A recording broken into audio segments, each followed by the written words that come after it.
وہ بھی 2 مہینے کے لیے ریلیف دینا، یہ خیراتی طور پر نہ بانٹیں، جو ہمارا حق ہے ہمیں دیں۔ پاکستان کے 25 کروڑ لوگ ہیں، پاکستان کے کمرشل صارفین ہیں، انڈسٹریل صارفین ہیں، ریزیڈنشل صارفین ہیں، سب کو ریلیف ملنا چاہیے اور باقاعدہ یونٹس میں ملنا چاہیے۔ جو لاگت ہے بجلی کی اسی پر چارج ہونا چاہیے، اور یہ جو اضافی قسم کے 36 طرح کے ٹیکس ہیں یہ سب ختم ہونے چاہیے۔ اور ہم اس کو اچھی طریقے سے چیزوں کو دیکھ رہے ہیں، اور اب ہم عدالت کا راستہ بھی اختیار کریں گے، اس لیے کہ اب حکومت تو باز آنے کا نام نہیں لے رہی ہے۔ اب 15 دن رہ گئے ہیں تقریباً، یعنی 16 دن، کہ جو ہمارے معاہدے کی مدت تھی 45 دنوں کی، تو ان 16 دن میں بھی ہم دیکھتے ہیں کہ حکومت مزید کیا ریلیف دیتی ہے۔ یہ نہیں کریں گے تو پھر آگے کا لائحہ عمل ہم اختیار کریں گے، اور اس لائحہ عمل میں پہیہ جام ہڑتال ہے، کیونکہ ابھی پچھلی ہڑتال تو شٹر ڈاؤن تھی اور کمپلیٹ ہڑتال تھی، الحمدللہ پاکستان کی تاریخ کی سب سے کامیاب ہڑتال تھی، اور اب یہ مکمل پہیہ جام ہوگا، اور ہم تاجروں سے مشورہ کر رہے ہیں کہ یہ 1 دن سے زیادہ کی ہڑتال کریں، اور پھر اس کے بعد ہمارے پاس آپشن نہیں ہوگا سوائے اس کے کہ پھر ہم عوام سے یہ اپیل کریں کہ وہ بجلی کے بل ادا نہ کریں۔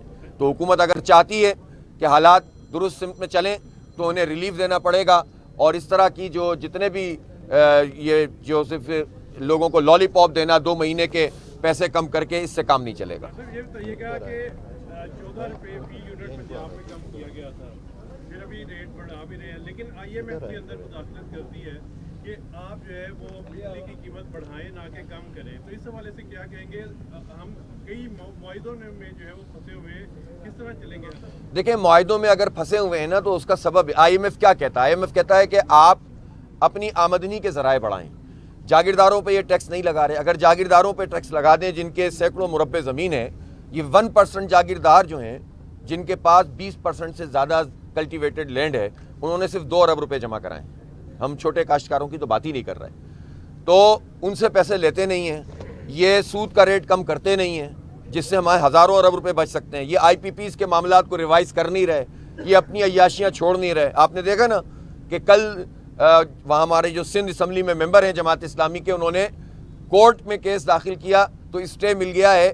138 گاڑیاں صوبائی حکومت خرید رہی تھی 2 ارب روپے کی مالیت سے ان حالات میں، اور یہی حال پنجاب میں چل رہا ہے، یہی KP میں اور یہی بلوچستان میں چل رہا ہے۔ تو اپنی عیاشیاں ختم نہیں کریں گے تو اب تو ہم ہر جگہ ان کا تعاقب کریں گے۔ ابھی ہم نے وہاں کیس کیا، پنجاب میں بھی ہم تیاری کر رہے ہیں، جو ان کے آفیسز کے خرچے ہیں ان سب کو ہم مانیٹر کر رہے ہیں، اور میں عوام سے بھی اپیل کرتا ہوں کہ وہ ان تمام وزراء کے جو چلت پھرت ہے اور جو ان کے خرچے ہیں، یہ ہمارے ٹیکسوں کے پیسے ہیں، ان کو عیاشیاں ہم اب نہیں کرنے دیں گے، ان کو ٹھیک ہونا پڑے گا، ان کو اپنی گاڑیاں چھوٹی کرنی پڑیں گی۔ تو یہ سارے کام نہیں کرتے، پھر کہتے ہیں IMF کا دباؤ ہے۔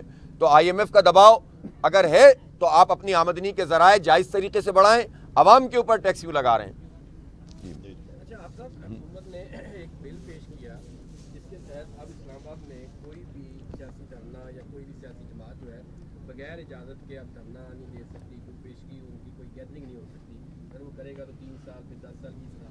تو آپ کیا سمجھتے ہیں کہ اس طرح کے بل یا اس طرح کی کتاب سے جب حکومتیں عوام کو فیس نہیں کر پاتی اور خود بلوں میں جانے کی بات کرتی ہیں تو وہ اس طرح کے بل لا کر لوگوں پر قدغن لگاتے ہیں، تو نہ پہلے کبھی ہم نے پرواہ کی ہے نہ اب پرواہ کریں گے۔ ہمارا جائز آئینی جمہوری حق ہے ایک فارم 47 کی پیداوار حکومت جو خود اللیجیٹیمیٹ، جس کی کوئی کریڈیبلٹی نہیں ہے، جو صرف جو ہے وہ مسلط کر کے لائی گئی ہے، وہ اگر اس طرح کے اقدامات کرے گی تو اس کی حیثیت کوئی نہیں ہے، ہم اس کو مانتے ہی نہیں ہیں، اڑا کے پھینک دیں گے۔ جب فیصلہ کریں گے اسلام آباد جانے کا انشاءاللہ پہنچیں گے بھی، اور پھر یہ دیکھتے کہ دیکھتے رہ جائیں گے۔ اس لیے اس طرح کے ہتھ کنڈوں سے کم از کم جماعت اسلامی پہ کوئی فرق نہیں پڑتا۔ یہ فرمائیے گا کہ ملک میں ایک دہشت گردی کی لہر آئی ہے، کچھ لوگ کہتے ہیں کہ اس کے تانے بانے بھارت سے ملتے ہیں، آپ کیا سمجھتے ہیں کہ دہشت گردی کو کیسے ختم ہونا چاہیے، اور یہ کون لوگ ہیں جو ملک کو یہ جو تانے بانے ملک میں دہشت گردی کے ہیں، یہ بھارت سے بھی ملتے ہیں، یہ امریکہ سے بھی ملتے ہیں، اور یہ سارا کام بھی بدقسمتی سے